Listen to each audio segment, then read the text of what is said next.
Have you ever felt in the quiet corners of your mind a subtle and unsettling estrangement from the world around you?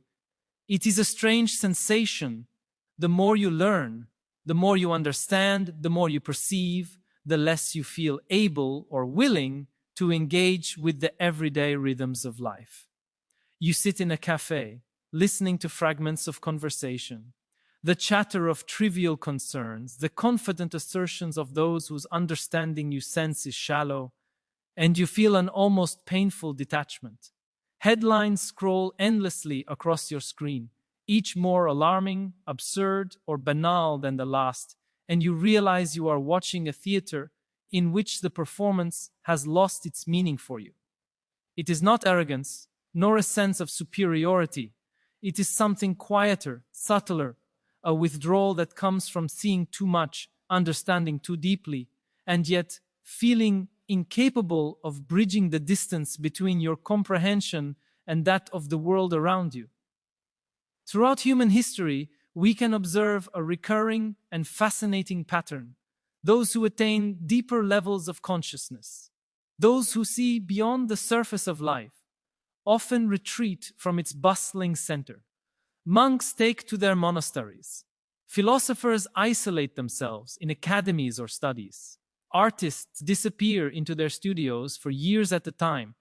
Scientists immerse themselves in laboratories and archives. The paradox is striking. An increase in understanding, in consciousness, seems often to lead not to greater engagement, but to withdrawal. Why is this so? Why does insight, instead of drawing us more deeply into life, sometimes push us away? And in our present age, what does this phenomenon tell us about the growing sense of isolation, particularly among those who have the knowledge, wisdom, and vision to guide society through its challenges? To find some answers, it helps to look to the past. Ancient civilizations recognized this tension between deep understanding and public participation. In Greece, Plato attempted to influence the politics of Syracuse, but frustrated by the limitations of human folly and ambition, retreated to his academy, choosing to educate and shape minds indirectly rather than try to transform the chaotic public sphere. In ancient China, sages and philosophers often left official positions of power to live in remote mountains, seeking clarity of thought away from the distractions of court life. Confucius, after decades of attempting political reform, spent his final years teaching a small circle of disciples, choosing influence over intimacy with society, yet not direct control. Across time and culture, the pattern repeats. Insight often demands distance. Monastic traditions around the world, from Buddhist monasteries in the Himalayas to Benedictine abbeys in Europe, recognize this dynamic.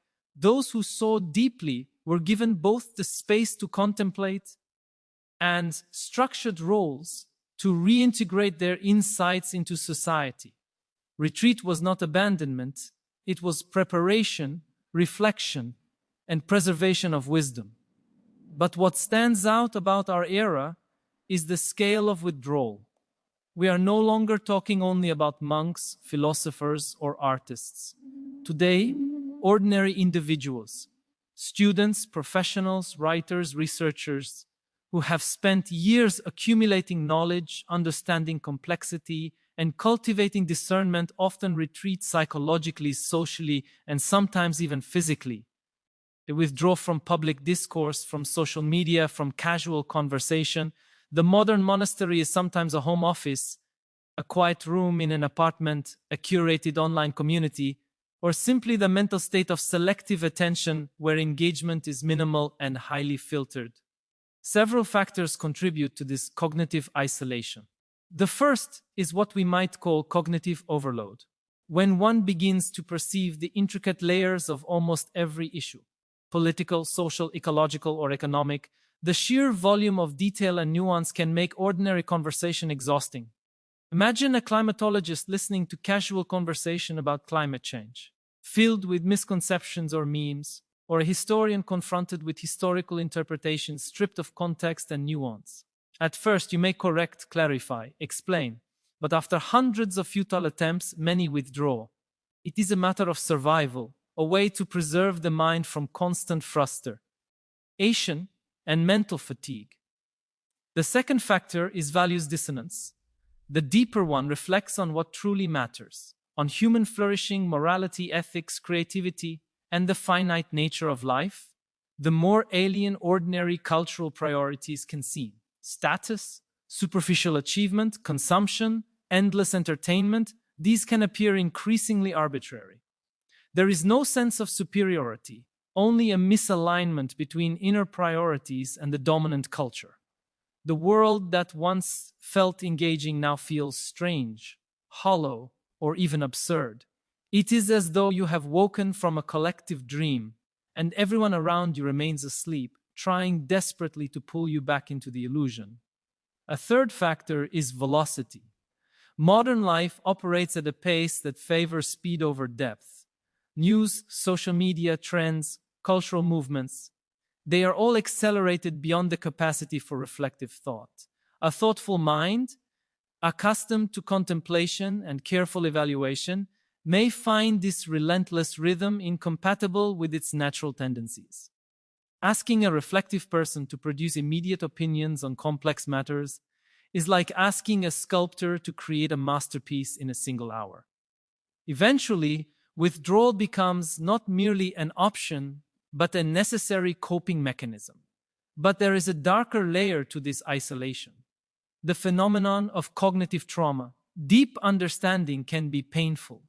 Consider the teenager who first grasps the scale of climate collapse, or the young adult who begins to comprehend the systemic injustice across societies, histories, and economies. The world appears overwhelming, heavy with problems that seem unsolvable. This acute awareness, especially when paired with a lack of clear paths for effective action, can produce despair, anxiety, and withdrawal. There is also what might be called epistemic isolation trauma: the difficulty of perceiving something that others cannot or do not see, and the inability to communicate it effectively. It is like trying to explain colors to someone blind from birth, or music to someone who has never heard. Repeated failure to convey understanding deepens isolation. It is not just emotional solitude, it is a profound cognitive and existential loneliness, as if your mind inhabits a space only partially shared by the rest of humanity. Modern technology intensifies this paradox. The internet and global communication systems offer unprecedented access to knowledge and insight, yet simultaneously compress, distort, and oversimplify public discourse. Social platforms reward immediate, sensational, and simplistic expression rather than careful thought. This creates a cycle. The more one understands, the more inadequate the tools for meaningful communication seem, further driving withdrawal. We might ask, which of these dimensions, cognitive overload, values dissonance, velocity, cognitive trauma, epistemic isolation, resonates most with your experience? How often do you feel that the world you observe, with all its noise and simplification, no longer aligns with your perception or priorities? Historically, societies anticipated and mitigated this tension by assigning specific roles for those who saw differently. Shamans, prophets, philosophers, and artists were allowed periods of retreat, reflection, and isolation, but they returned to the community at critical moments. These traditions created a bridge between insight and society, between the observer and the collective. Today, however, we lack such structured mechanisms.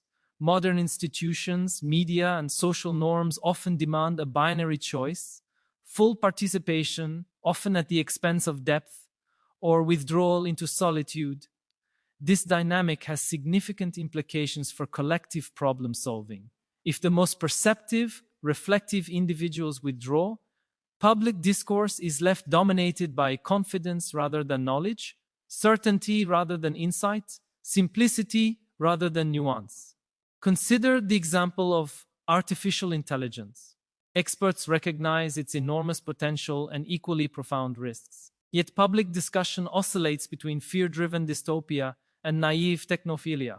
Nuance is lost, and researchers often retreat to academic conferences or private forums, while public debate is shaped by the least informed yet most confident voices. This phenomenon, call it a consciousness escape, is widespread across multiple domains: climate change, economic inequality, pandemics, social justice, and technology. As informed voices withdraw, simplification intensifies, creating a negative feedback loop where public spaces are increasingly dominated by partial, often misleading narratives. Occasional translators emerge, individuals who can communicate complex understanding to the broader public, but they are rare and their work is often undervalued or criticized from all sides. The stakes are high. Our era demands a level of collective insight unprecedented in human history. Systems we have created, ecological, technological, economic, political, are more interconnected and complex than any previous generation faced. Navigating these systems requires public understanding and action informed by depth and nuance. If those with the most sophisticated understanding retreat, our collective capacity to act is diminished. So, what might a solution look like?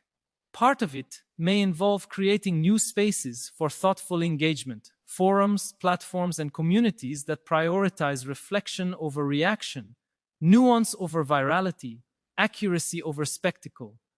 Imagine a digital space designed not for immediate likes or shares, but for evolving dialogue, sustained inquiry, and collaborative problem solving. Physical spaces, too, can facilitate reflection: libraries, ateliers, community hubs designed to cultivate slow, deep engagement alongside social connection. Equally important is the cultivation of translational skills. A new generation of communicators must be able to inhabit multiple cognitive worlds, bridging the gulf between deep understanding and public discourse. This requires not only intellectual rigor, but empathy, humility, and the ability to convey insight without condescension or reduction. At the personal level, those experiencing cognitive isolation must navigate a delicate balance. Complete withdrawal preserves mental health but deprives society of insight. Full immersion risks exhaustion and compromise. Strategic, selective engagement, oscillating between contemplation and participation, allows for sustainable contribution. Here, contemplative traditions offer guidance. Buddhist bodhisattvas, Christian mystics, Taoist sages all explore the tension between insight and action, reflection and engagement. These practices recognize that deep awareness carries the risk of alienation but also holds the potential for compassionate and informed participation. Finally, we must acknowledge the mismatch between human cognitive evolution and our current informational environment. Our brains evolved for intimate, small-scale social networks, direct communication, and moderate, manageable streams of information.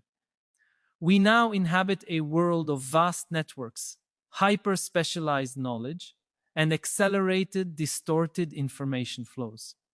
Cognitive isolation is not necessarily a failure, it may be an adaptive response, a form of self-preservation against an environment hostile to thoughtful reflection. The challenge, then, is to reshape our cognitive ecology. We must design social, technological, and cultural systems that reward depth, sustain attention, and support nuanced understanding. We must nurture spaces for reflection, translation, and reintegration.